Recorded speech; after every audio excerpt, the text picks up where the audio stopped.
રાજનીતિક ફાયદો લેવા નીકળેલી કોંગ્રેસ બિહારમાં પણ ધોબી પછડાટ મળી છે, અન્ય રાજ્યોમાં પણ મળી છે.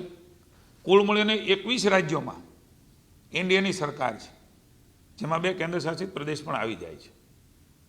માનનીય વડાપ્રધાન નરેન્દ્રભાઈ મોદી એ કોંગ્રેસના આશીર્વાદથી વડાપ્રધાન નથી બન્યા, દેશની જનતાના આશીર્વાદથી બન્યા છે.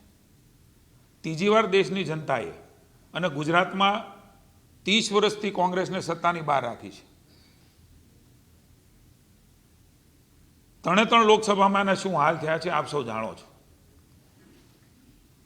નરેન્દ્રભાઈએ પોતાની કણ ને ક્ષણ એ માત્ર ને માત્ર મહાભારતી એમનો વિકાસ થાય, જનતાનો વિકાસ થાય, એના માટે સમર્પિત ભાવે આ ભારતને સ્વાભિમાન અપાવવાનું કામ, વૈશ્વિક સ્તરે એક નવું ભારત, મજબૂત ભારત સમયે સમયે વિશ્વને બતાવ્યું છે. આવું નેતૃત્વ કોંગ્રેસ સહન કરી શકતી નથી.